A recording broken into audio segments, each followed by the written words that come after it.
Hello everyone, and thank you for joining today's live training. My name is Reese and I'm going to be your moderator today. We're going to kick off today's session in about a minute or so. We're just waiting so everyone has a chance to join before we get going. Apologies for the late start today, a few technical difficulties, but we're all good and ready to go now. Let us know where you're joining from in the comments or the chat, and tell us something that you'd like to learn from today's webinar. If you have any questions throughout the session, please let us know in the comments and the chat, and I will save them for our panelists today. Also to note, we are using DataCamp Workspace today, so if you don't have an account, please sign up for one. I will put a link to sign up in the comments and the chats as well. I've also put a link to today's challenge and solution notebook in DataCamp Workspace, a link to that as well, so you can code along with us. Brilliant. I'll be back to repeat these messages in a second, but until then, enjoy the background music and sign up for DataCamp Workspace.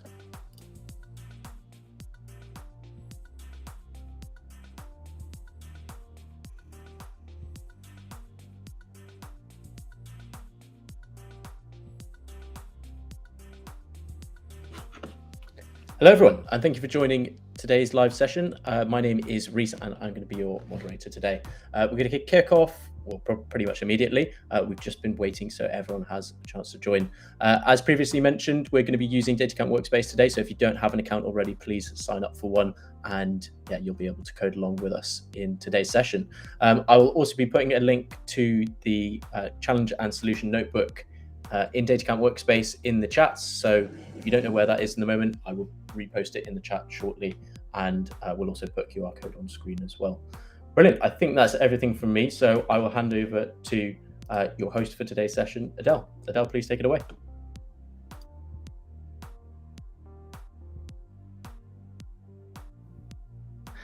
All right. I think we are live. Hello, everyone. It's great to see you here. As Reese said, apologies for being a few minutes late. We just had a couple of technical difficulties, but we have resolved everything. As always, it's really awesome seeing the global impact here we have, and really people from all over the world joining us. I'm gonna share a few snippets, a few pieces of love we've got. Amirali from Dubai. We have LinkedIn user. Hello from Dallas. Hello, LinkedIn user. Tobias from Kenya. I hope I'm pronouncing your name correctly. Sok Shamaran from Cambodia. Great to see you. We have Josh from Vermont. People from all over the world, hiking from Copenhagen. Davis from California. It's great to see everyone here. Truly an honor. So usually Richie opens up with these webinars with hi data scamps and data champs. This is Richie, so here it is Adele. I think we can all agree that GPT is amazing, whether you're using ChatGPT or the OpenAI API like we're about to do today. And sometimes when you chat with ChatGPT or when you use the OpenAI API, it prints out really sublime output, really high quality responses. And sometimes it feels like it needs a bit of work to get to the high quality output that we need. So the real challenge in making use of GPT is increasing the consistency of those sublime outputs and those sublime conversations. And that is where optimizing GPT prompts come in, especially when it comes for data science tasks, for example. Today's guest, who's about to show us how that is done, is Andrea Valenzuela, a computer engineer at the Compact Muon Solenoid experiment at CERN. I hope I'm pronouncing that correctly. I'm not a physicist myself. She performs data engineering and data analysis to solve high energy physics problems. Andrea holds a master's degree in intelligent interactive systems from Pompeu Fabra University, and her research includes working on OpenAI algorithms for image generation. And she has an amazing live training prepared for us today, really high quality notebook. Andrea, it's great to have you on. Yeah, thank you very much for this nice introduction. So I believe I'm sharing. So I would like to start with the introduction for the session. So let me just go full screen. Yeah. So again, thank you very much for this nice introduction. So today we are running this training on optimizing GPT prompts for data science, and I'm the one running the training, but I'm doing it on behalf of my team, which is for Code's sake. So I would like to briefly introduce also Giuseppe. Josep is my colleague, and he will be today helping us from the lobby. So he will be helping in case of technical issues or some questions. So yeah, that's the For Code's sake team. And I would like, before starting, to give a big thanks to Datacam to let us run this training and have this opportunity with all this huge audience. Yeah, so few things about For Code's sake very quickly. So we start as a consultancy duo, and we have evolved to not evolve, but slightly introduced in ourselves in the Medium world. So we hold a Medium publication that is also called For Code's sake.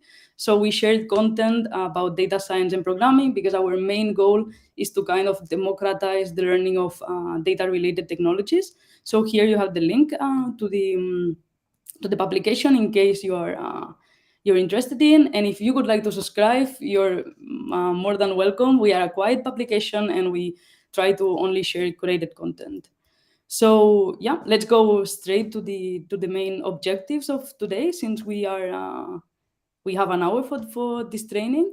So as you may have seen in the description, there are three main objectives for today's session. That is, first, learning the principles of good prompting, then learning how to standardize our prompts so that we can also get standard outputs, and we can use those outputs in a kind of testing pipeline. Why do we do that? Because normally we interact only with the model ourselves, but it can also happen that we are building a data science application, and we are giving this data science application to the user. So an external user is interacting with our model. So in this case, when the prompts scale to hundreds of prompts, it's useful to have a testing pipeline for that.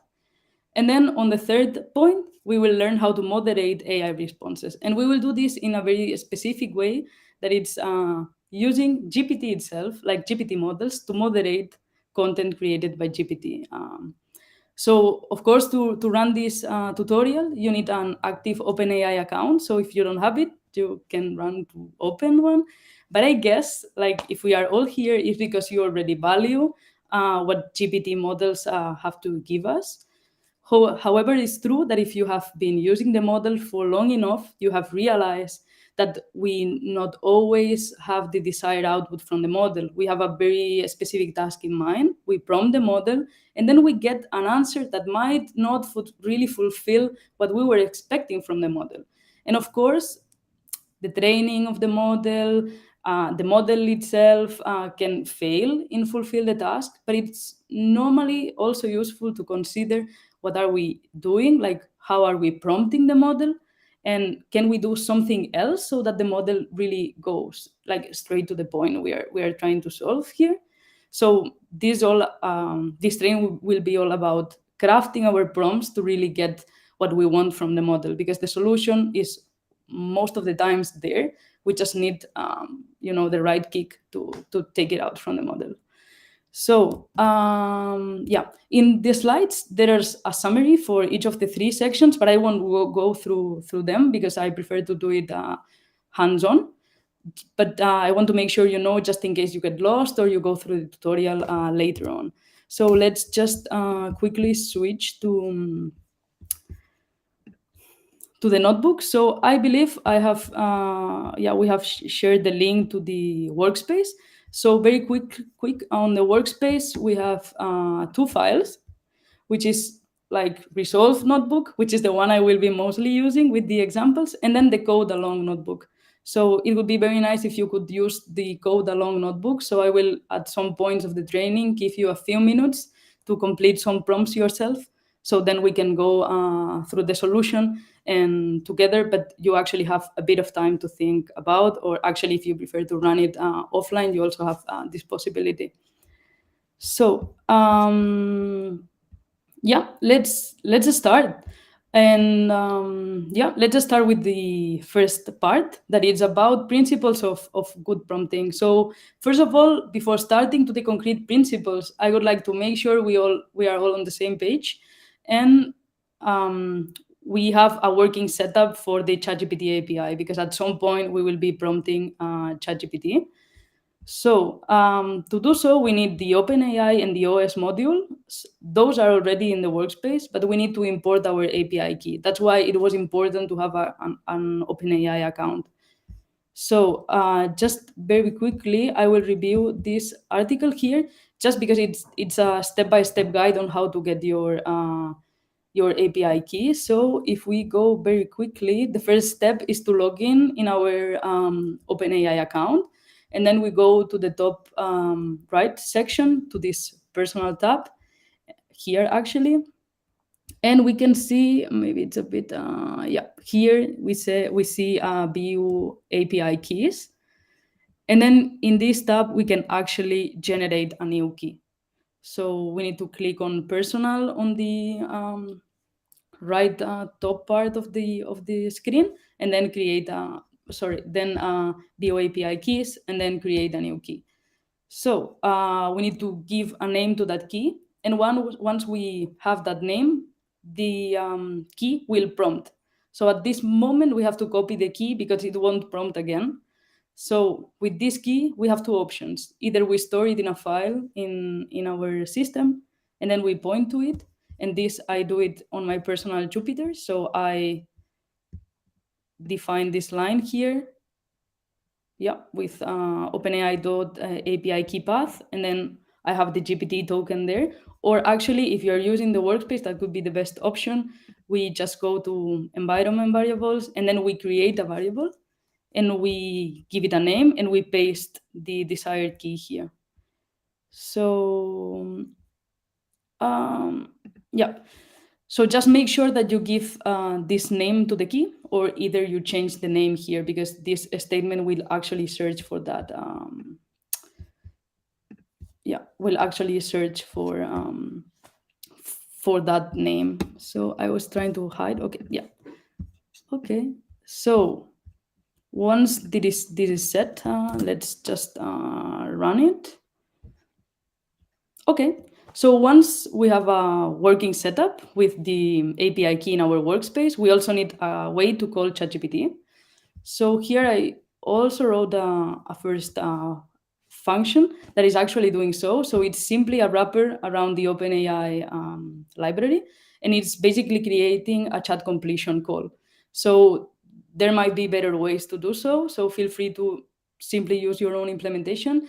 At this point, it's as like working solution, so that we can just input the prompt, and then it will directly output what the model returns about that prompt. So that's nice. I will just wait 1 minute, 2 minutes, just to make sure everyone has this working setup and everyone can run this first code box and this second code box. In the code alone notebook, you also have this setup, so I believe you can run it directly. So I will have the code alone in here. So yeah, you can also run it in here. Yeah, I will just wait 1 more minute, and we start with the prompting principles.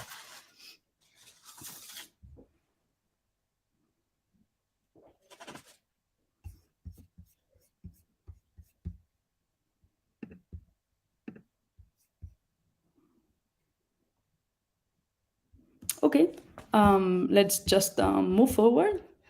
So the first thing before going into the principles, it's really considering that prompting is an iterative process. So it's very difficult to really give one shot to ChatGPT and actually get what we were expecting from it. That means we normally need to perform a couple of iterations to get, like, let's say, the perfect prompt, but perfect in the sense of the output we get, if the output we get is actually convincing ourselves or not. So that normally takes a few iterations, and that's normal, and that's actually good, because in those iterations we can also change a bit some parts of the prompt and actually make sure it still fulfills our objective. So yeah, said that, we will, in all of our examples, have a few iterations in all of our examples. Sorry. So let's move forward, and let's go to the first principle. So the first principle is about giving details. So GPT models need details, like let's say details in the form of constraints, so that they are able to narrow down the scope of the task we are asking for. So when prompting those models, we need to be clear and specific. So being clear and specific, that does not mean like writing a concise prompt. On the other side, like actually it means writing longer prompts, not because we want them to be long, just because we want to give a lot of details. So details can make the prompt more clear and more specific about the desired outcome. So we will just from now on forget about short prompts. Longer prompts are better if they provide more details, more clarity, and more context to the model to understand which task do we want to carry out. So let's just jump to the first example. So let's imagine we are in our data scientist regular workflow, and we need to generate a dispersion chart. So we say, why not using ChatGPT if everyone says it's that good? So we could go straight and ask ChatGPT, yeah, I have two vectors and I want to generate this dispersion chart. So can you please explain me how to do that? That could be a first prompt. But if we actually run this example, let's run it. If we actually run it, we will realize that our prompt is so big that ChatGPT will prompt a right answer, like it prompts a number list of steps you need to perform to actually compute your dispersion chart. But actually, it's not a working solution. Like we now we have a recipe to follow, but let's imagine we know we want a dispersion chart. We know we want to do it in Python. Let's imagine we also have the vectors to do the dispersion chart available. Let's also imagine we have a preference on the library to use.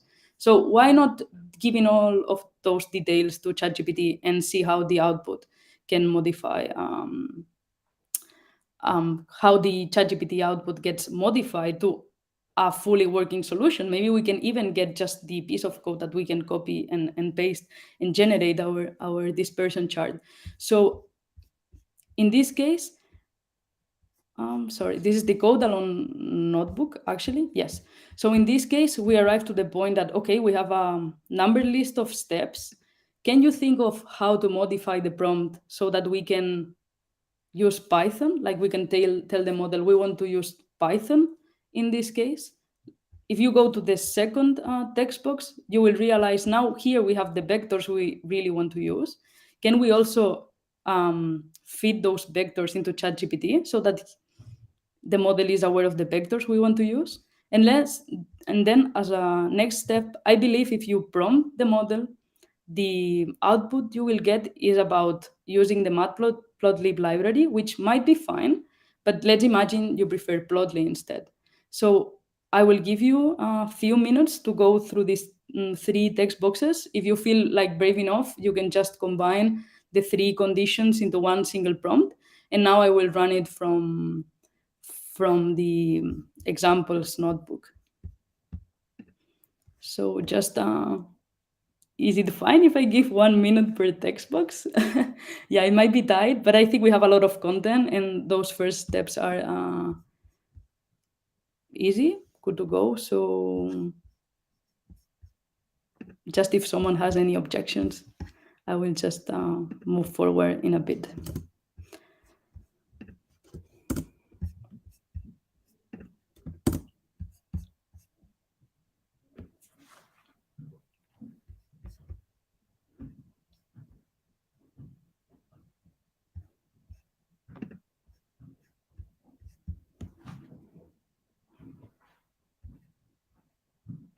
Okay, so let's go to the first part of the example. That was, if you remember, using Python.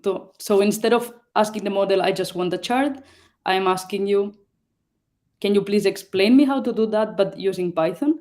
And we really get a nice output.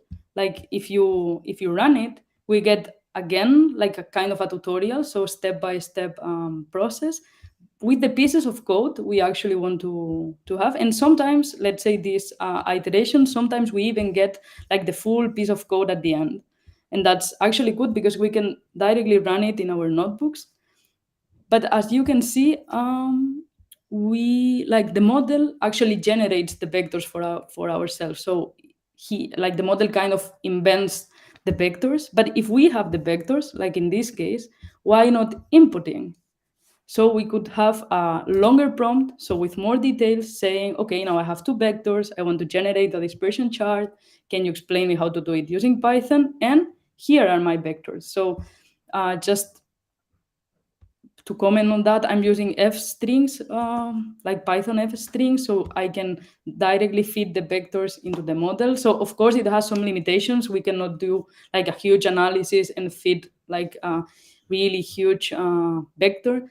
But sometimes we are just dealing with some plots that maybe we need for a report or something, or we are just working with aggregations of data, and we can simply send them to ChatGPT. And in this case, it's nice because it actually uses the real vectors from our analysis. Okay, not real because we did kind of a random generation, but yeah, at least the random generation we needed. And in this case, like in the last, as a last step, let's go a bit picky on the library and tell to the model, okay, I don't want matplotlib, I want plotly instead.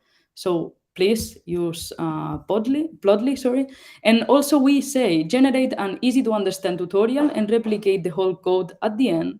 So it's easy for me to copy and paste it. So we can really tune the output of the model by just extending our prompts and asking for more details. So let's run it one more time just to make sure it runs. And let's quickly move to the second principle, because the second principle is also something very like light, like actually title is using delimiters, but it's something that can really change the way we talk to ChatGPT, let's say. So in this first example, we are the ones prompting the model. So we directly go to the model and write like, I want a dispersion chart. But in data science or when building LLM power applications, it sometimes happens that you're building an application using this model underneath, and you're giving this model to the user. So yeah, when giving this model to the user, you cannot control what the user is actually doing with your model. So you have to make sure the model knows how to react to unpredictable user messages. So in this case, I would like to go back to the slides so that we can actually comment a bit more on that. So I will skip the summary and go directly to the tutorial concepts. So yeah, in those cases where we are building a powered LLM application and we are going to give the model to a user, we need to first separate in our prompt what is going to be the user input from the rest of the prompt. And actually, this rest of the prompt, it's not a prompt itself, it's called system message. So when we are building an application, let's say we want to do an agent, like a chatbot, that is able to define any data science term user inputs. So in this case, we need to make sure the model knows it's not full GPT model anymore, but it's a data science expert that is going to be to give only definitions to the users to any of the concepts it receives. So this statement of you are a data science agent is called system message.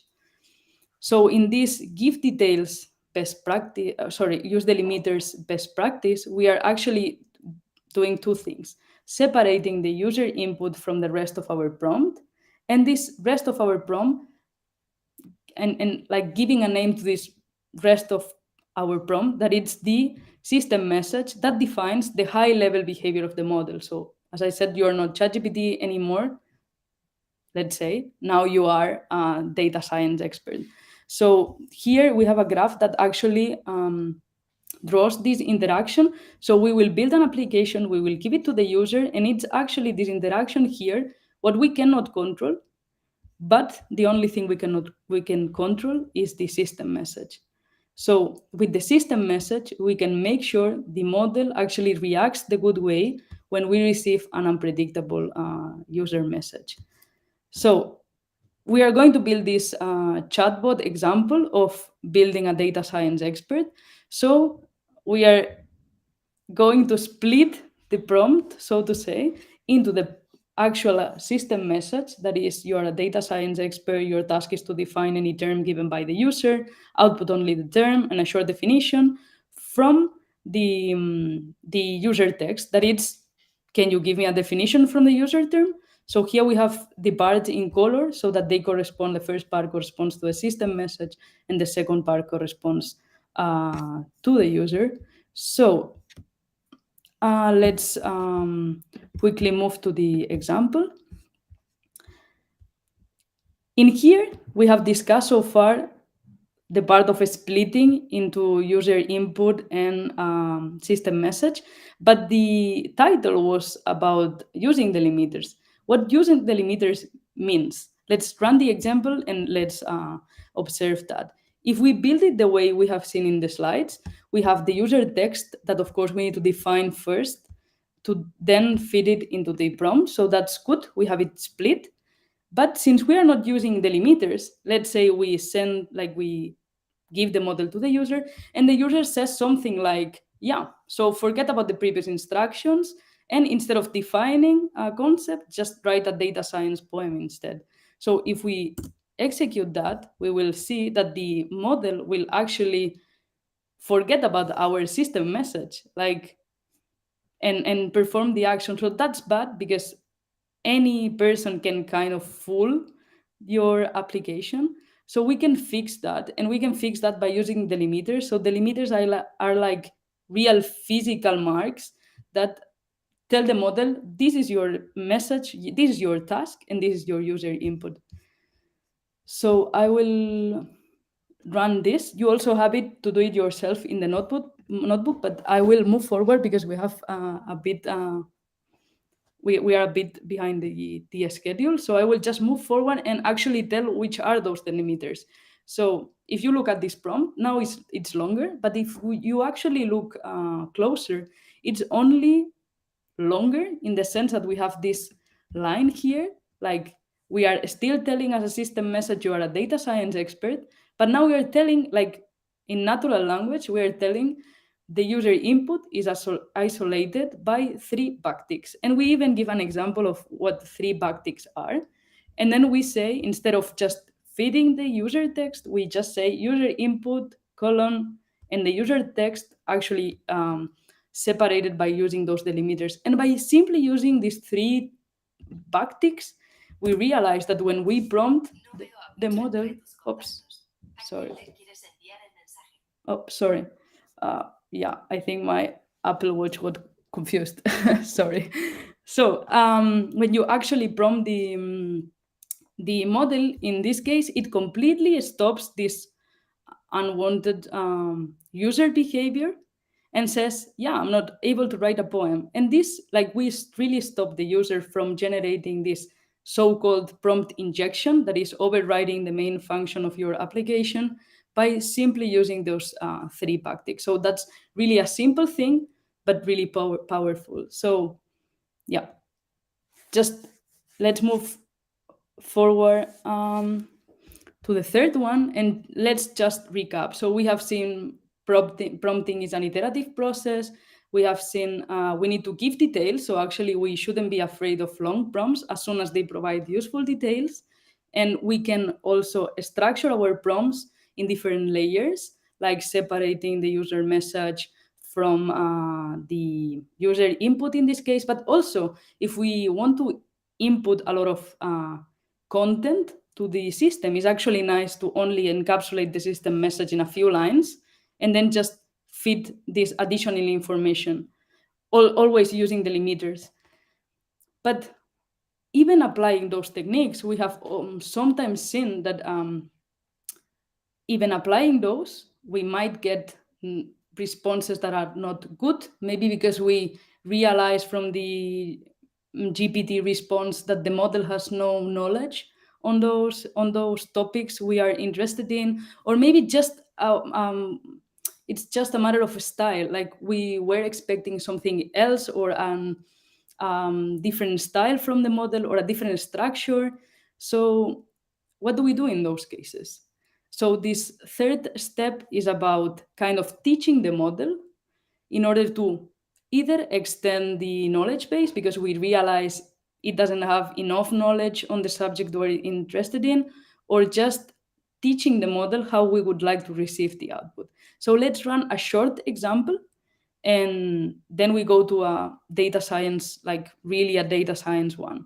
So let's say in this first example, we want to copy the style of answering back. So if we only use, like simply use our function to call ChatGPT, and we ask ChatGPT like, okay, tell me about optimism, and keep it short, because if you have used the model, you can really get huge outputs. We receive something like, yeah, optimism is a mindset that focuses on positive outcomes and possibilities, and so on. But let's say we're like interested in a more like philosophical answer, like, yeah, answer, and we really know the style we're looking for, and we really have an example on this style in a different concept. Like, let's say instead of optimism, let's say we have it in resilience.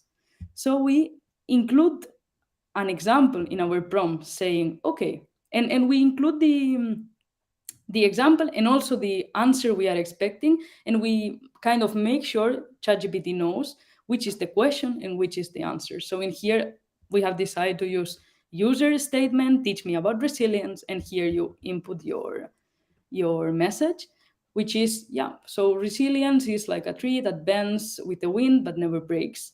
So and so on. So you can really see it has kind of a different style. And then we say, okay, now teach me about optimism. So here we see that by simply using one single example, the model really catches the style of this resilience definition. So we see like optimism is like a ray of sunshine that brightens your outlook on life, and so on. So we even see that the model is outputting like with the same structure, not only the style but also the structure of our example. So that is a really powerful thing in data science, actually. And we will just run this data science example about SQL queries and how we can use few-shot prompting to format and also to correct SQL queries. So yeah, just between this example and the following one, just to mention, in concrete, this short example we have run is one-shot prompting because we were giving to the model one single example. So when we are not giving any examples to the model and we just ask the question like straight away, we are using zero-shot prompting. And when we give, like in this new example, a lot of examples, we are running multiple, like few-shot prompting because we are giving multiple examples. So yeah, let's go to the SQL one. Yeah. So let's say you have your SQL tables and you want to build an agent that is able to, given any user query in natural language, to produce the SQL query according to this user request. So you have your tables here, we import them, and we say, okay, given the following SQL tables, your job is to provide SQL queries, to fulfill any user request. And as we have seen, in this case, we input the tables also using delimiters, and we input the user request also using delimiters. And then to a regular user request that could be what model of TVs has been sold the most in this store, we get brief, hopefully, I don't know in this run, but hopefully same, like the SQL query and definition. So if you have been using SQL queries for a long time, you will realize that this query has no format at all. So normally you indent the queries, you have your own, like let's say oddities in building your queries. So you actually can use few-shot prompting to tell the model how to format the queries. So as you can see in this model, we are telling how do we like to build our queries, so with spaces, indenting, and so on. And by simply feeding with a bunch of examples, and we make sure those examples, like the model knows those examples have a user part and a system part, we can simply go back to the model. And I'm running it fast just to receive the results, but we actually realized that when we prompt the model again with the same question, like the same user input saying what model of TVs has been sold the most in this store, we received the same exact answer as before, which was right, but format the way we like. So that's actually very powerful if we're using ChatGPT like as our, programming mate, because we can make sure the model knows which is our style, how do we like to do things. And I said before, you can also use few shot prompting to increase to increase the knowledge base of the model. So if we move a bit forward and we continue like testing different user inputs, and we ask what product is the one that takes longer to deliver, we will get a query back from the model. And if we analyze this query, I'm not sure how familiar you are with SQL, but I can tell you that this subtraction here between the creation date of the order and actually the when the user when the product was delivered, this subtraction might not work in most of the SQL versions or SQL systems. So, for instance, I like using SQLite, and in SQLite, you cannot do this subtraction. So, we can even move forward and use FewShot to tell, when you have some user request that requires computing a time difference, what I use is this Julian day function. So you give that as an example to the model. And now when you query again with the same question that the model was providing the wrong answer, hopefully you can see that I got the right one. So so we also got the right one. So by just using one simple example, you can actually correct this behavior. So those are three very powerful prompting tricks that we can use in when prompting GPT models. And I had two more for today, but I already knew it was going to be a bit late to run them. So we have included a lot of explanations in there so that you can run it yourself. So the fourth one is about when you give details, you can go like one step further and also specify intermediate steps to perform the desired task. So this example is about that. And you will realize that by simply specifying an intermediate step, you can really get the output you were looking for. And then the third one, which is my preferred one, it's about the tokenizer, because it's sometimes useful also to know how the model works so that you can craft your prompt accordingly. So in this case, we know ChatGPT does not see words, but tokens. So by running this example, you will see that sometimes you ask for a restriction, like let's say use 20 words to fulfill my request. And the model is actually using, like I think in this example, it was using like 13, which is quite below the limit. But actually, if you translate the output to tokens instead of words, you realize the model is using around 20 tokens.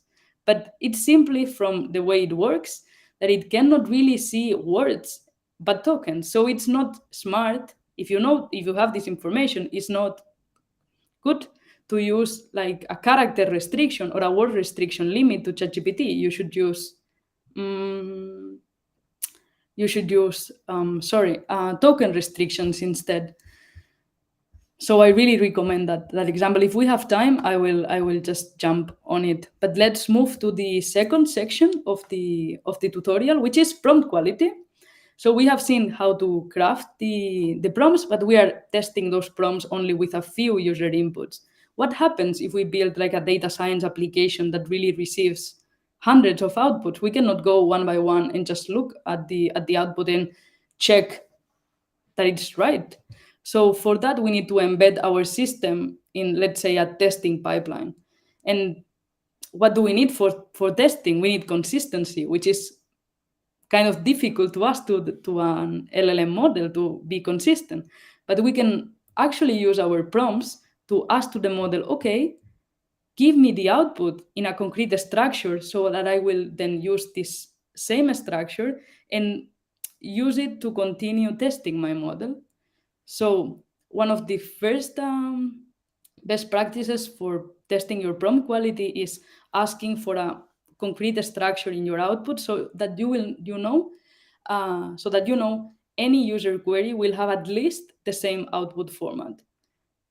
And then control outlier responses. So being aware that the model can give you an outlier response. So you have a way to tell the model, wait, maybe, if you have inappropriate request and you are going to reply like with an outlier response, maybe just cut off and output none or false, or simply skip that review. So it's important to control those outliers. And let's run also, I guess, I think that is a very typical data science example where you want to perform some sentiment analysis in your Amazon reviews. So let's say you have a product on Amazon and you receive reviews from it. So you have a collection of 5 reviews. Okay, it's not hundreds of reviews, but I guess it's still nice for the example. And as we see, as you can see, we are like incorporating all those prompting techniques the farther we go in the tutorial. So again, now it's not user inputs, but it's a review collection that may change in the future. So I put it in a separate string in this case.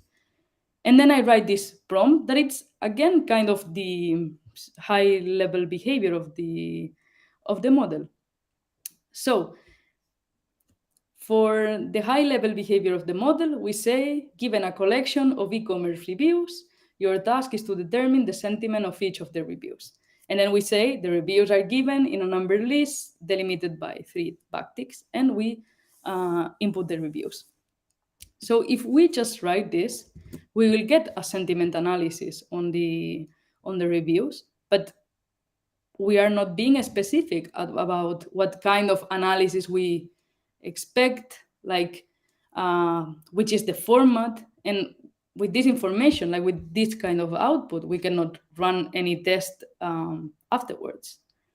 So in your example notebook, I would like no, let's run this second example, like this second iteration with me, and then you do the third one alone. So in this case, let's just go a bit on the output. So the first one, it says overall sentiment positive, the second one overall sentiment negative, and the third one overall sentiment mixed. Here we kind of have an outlier. Like our testing pipeline could be considering positive, negative, or neutral. But in this case, I was actually only looking for positive and negative. But simply the model didn't know. Like it said it's mixed because I believe the review was good for the product, but the delivery was late, something like that. So the model thinks, okay, let's give it a mixed or neutral response. But that's actually not good for a testing pipeline because it's an outlier. So one good thing we can do is really tell the model what is supposed to output. So in this case, that's why I want to run this example with you, because we can control this mixed outlier response by saying output like the same prompt, but output only if the review is negative or positive, and a brief summary of the review. So if you run this one, yeah, let's see, running, we will hopefully get rid of this mixed judgment only because we have said to the model, please only positive and negative, so that we have a clear structure on the output. I don't know why it's taking so long. I mean, it's 5 reviews, but still service unavailable. So I think we should just retry.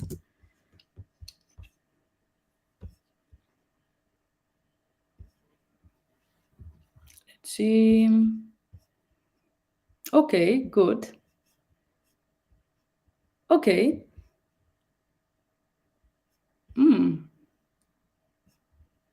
Okay, yeah. Sorry, I wasn't. It output a different structure now, so it's basically seeing either it's positive or negative and outputting the review. So let's check the third review, that it's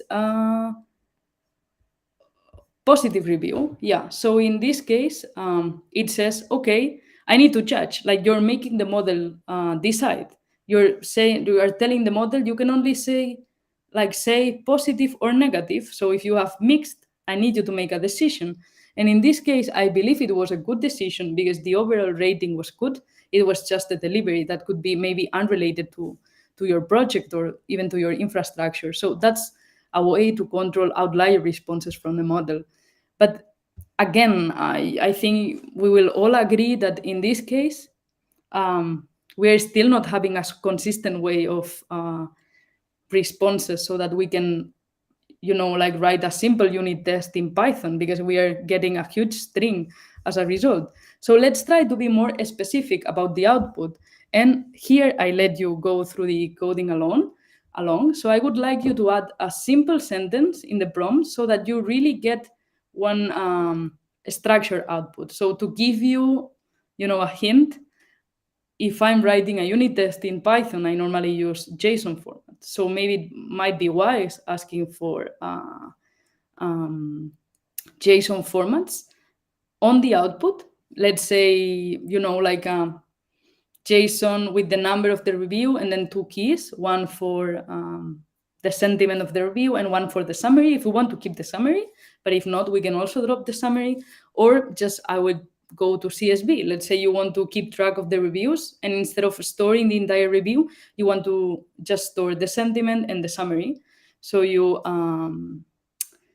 yeah, I give you 2 minutes to do that, because it's simply adding one more line in our prompt, and then we will get unstructured output for that. Yeah, while you do this, I will just quickly check the slides to make sure I'm not missing anything. Okay, good.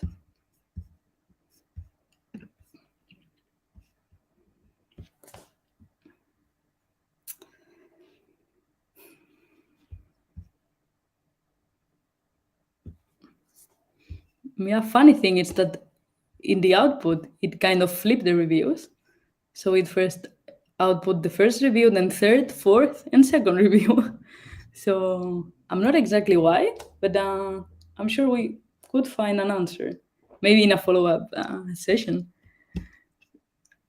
So let's go through it. So okay, I will skip this example because I was just in here just saying, okay, the summary is a bit long.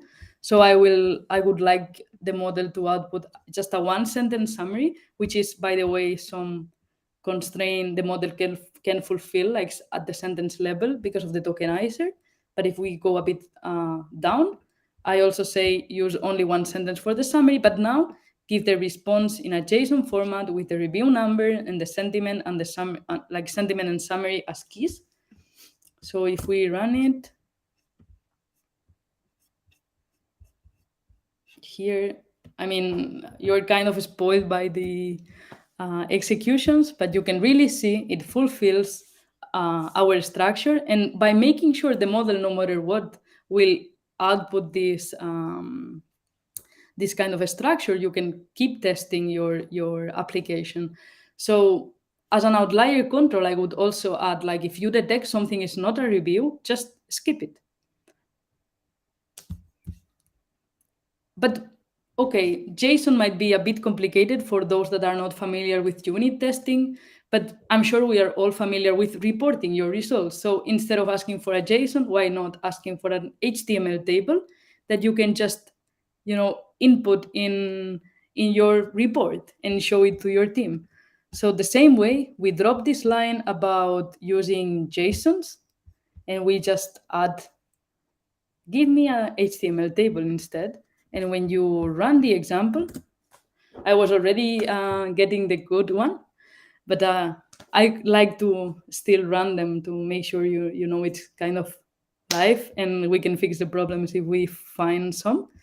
I was getting the response from ChatGPT, and I was just using this IPython display module to just display it the way I would display it in my report. So that's kind of cool, the way you can control how the output is formed.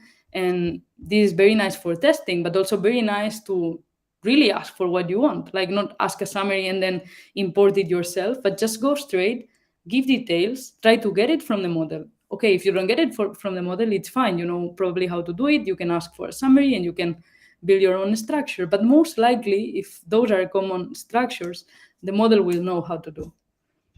And then let's even move forward. Okay, with the JSON structure, we can continue the testing. But actually, I would like to do a quick check. I would like to do true if it's like if the review is positive, I would like the model to evaluate to true. If the review is negative, I would like the model to evaluate to false. So we just drop all the lines about the format and say, okay, output true if the review is positive, and output false if the review is negative. And then when you run it, you get just true, false, true, true, false. And just, like a thing that you might consider is that when the model outputs this true, false, it's not outputting only a string. It might, like, it's outputting the, Boolean object. So you can simply run like if ChatGPT call evaluates to true, maybe do the counting of the truths. And if ChatGPT call evaluates to false, just do the counting of the negative. So you can really do some basic statistics in few lines, just by making sure that no matter what, the model will output, will control outliers and output a consistent output. Good. So that's the end of the second part. I would like to move to the third one. I will quickly add, quickly wait 2 more minutes and move to the AI moderation part, which basically consists of, okay, we know how to test our prompts at scale, but it's nice if we can also moderate the content. And content moderation can be like from the user side and from the model side. Like, we can first evaluate the input we are getting from the user and say, yeah, let's first check maybe if it's appropriate, like if it's using like appropriate language, or even, like in this case, just first check it's an actual review. And we can also moderate the model output. So for AI moderation, we have 2 examples. So I will make sure we can go through the first one, which is the one I like the most, that it's also using a ChatGPT model to evaluate ChatGPT itself. And then there's the second one that I also put it as extra, because you can check how the model works with all the details that are listed there. And it's basically about moderating the correctness of either the user input or the model output. And this you can do with the OpenAI moderation API that makes sure, no matter which piece of text you're looking at, it's like a correct piece of text, in the sense that it's not inappropriate content. Okay, so in here I would also like to quickly change to the slides to introduce this third topic, because it's the last part of this tutorial, and I believe it's the most complex example. So for this example, we are going to build an agent for a customer service, and then we are going to build a second agent to evaluate the performance of the first one. So we are going to build 2 agents. But at least the first agent, since it's going to be a chatbot, we need to make sure we can keep talking with this agent. So I believe we haven't realized that every time we call ChatGPT now is like a standalone interaction. So the next time we call it, it kind of forgets about the previous one. So this was not an issue because we were not interacting like as a chatbot.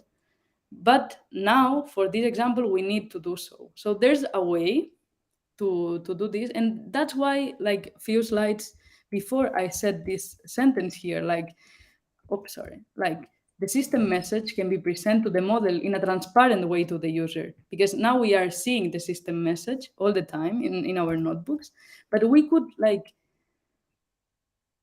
feed it in a kind of transparent way by using this structure here. So if we look at the initial implementation, we see that we just input the prompt and then create a completion from that prompt.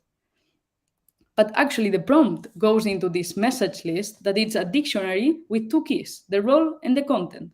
So again, if we recall from this graph, let's say, we can have three types of roles. So system message, assistant message, or user. And then the content would be either the system message, the user prompt, or the model output.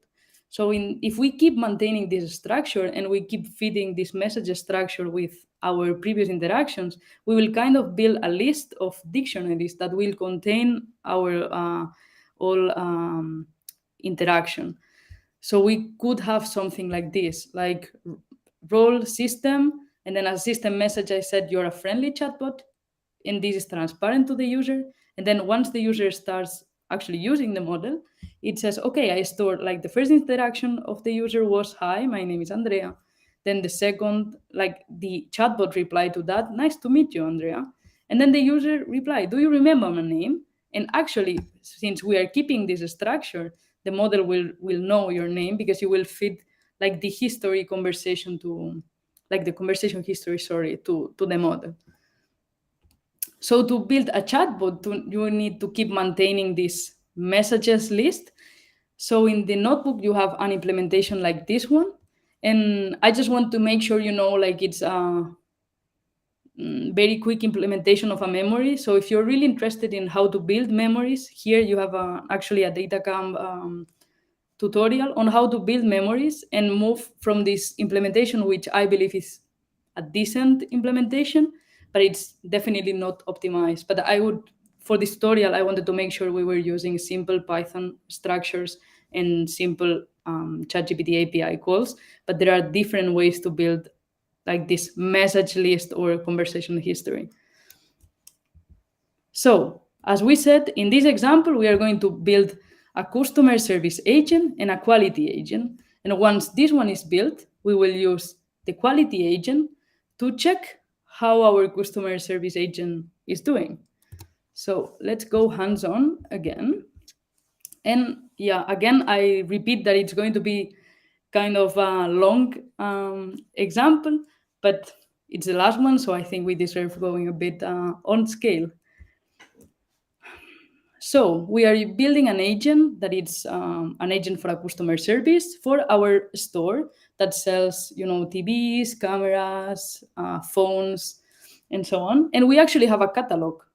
So the first thing we should do is simply load the catalog to the system, where we display the name of the product, the category, the brand, the model number, also some features, even the rating. And then we set the high-level behavior of the agent. So let's try this one. You are a customer service agent that responds to customer questions about products in the catalog.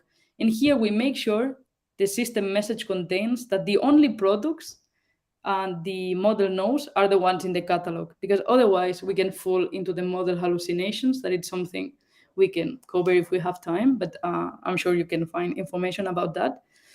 That basically the model kind of assumes a product exists and just invents facts about that product.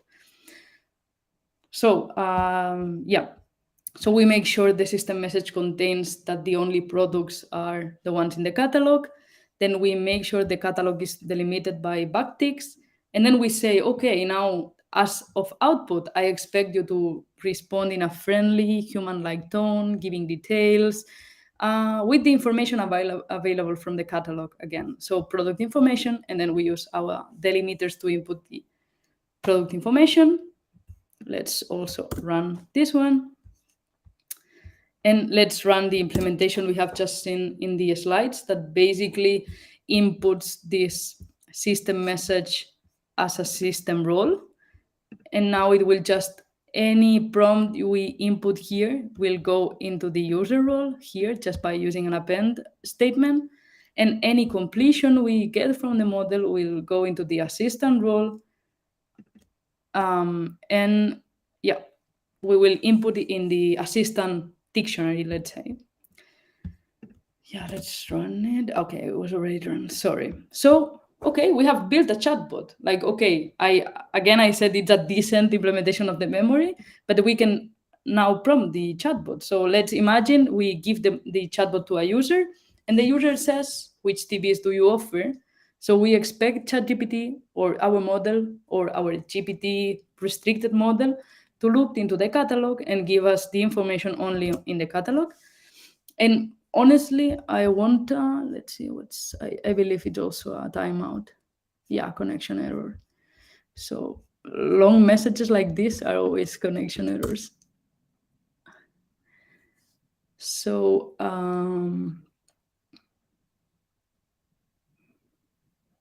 yeah. Okay. So, okay, now we're a bit down. Yeah, which TVs do you offer? So I won't check if the information it's outputting is actually fair to the catalog, because the QA agent will check. But okay, it would be nice if we have time to actually check that the chatbot it's working.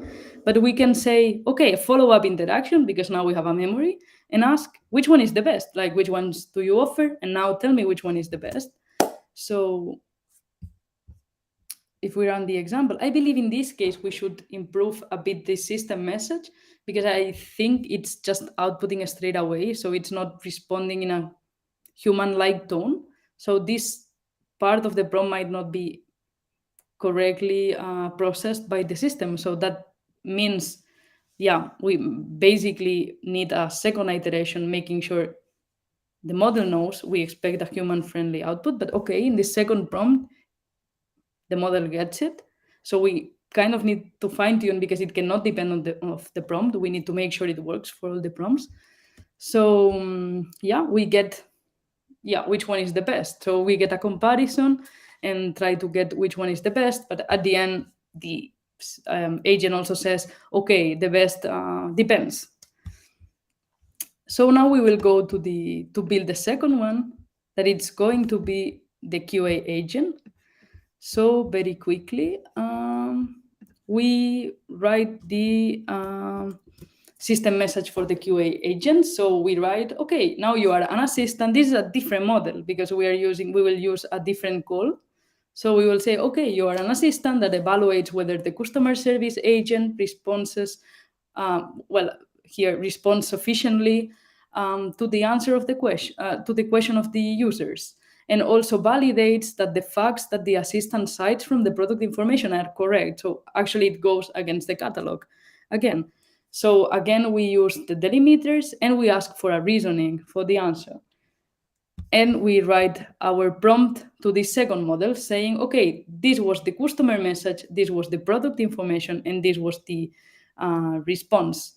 So before we move forward, let's quickly go to the slides, because we are almost there.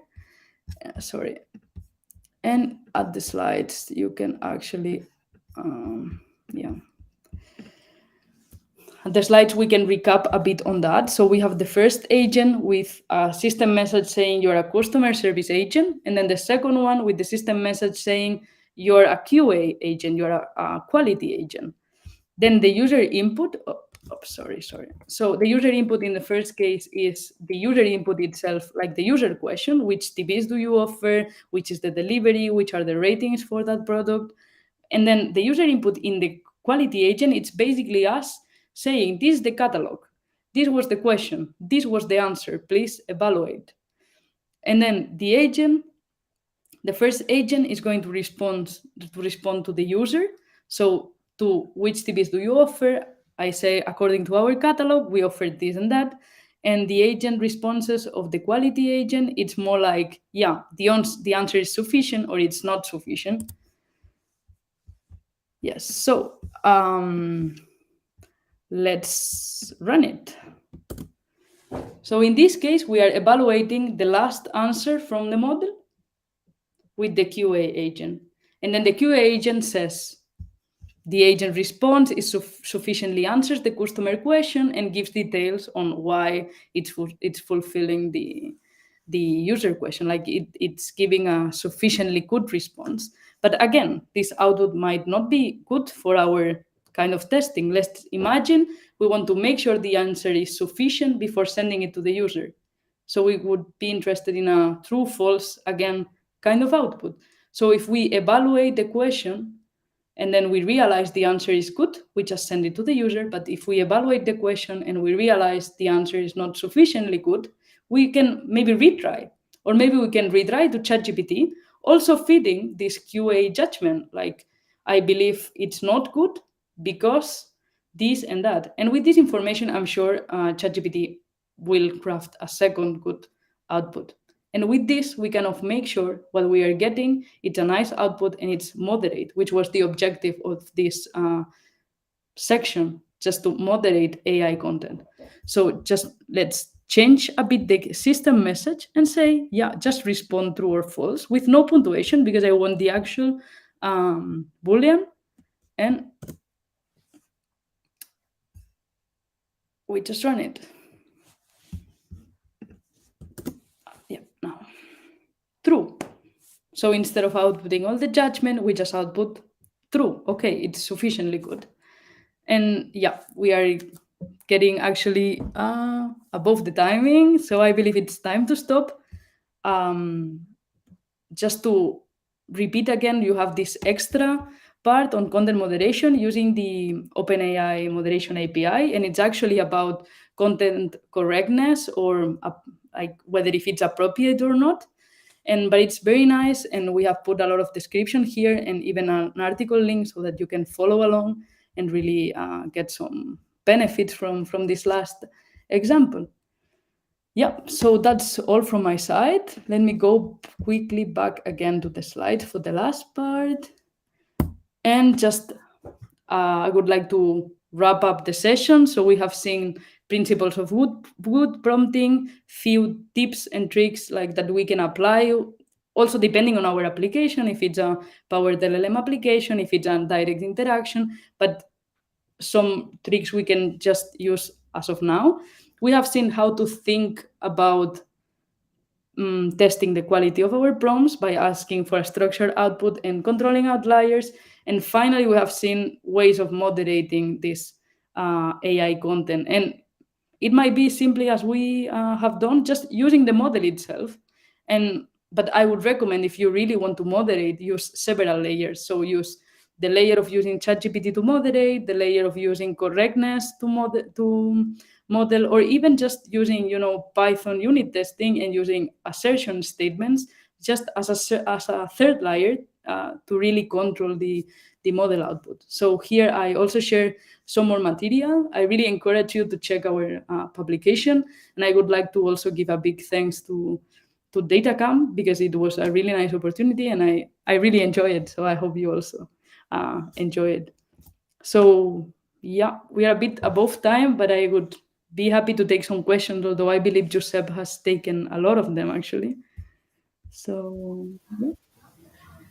That was awesome, Andrea. Let me just get our microphone. That was awesome, Andrea. Quite a lot of insights covered in this live training. Very, very educational. A lot of great feedback that we got as well.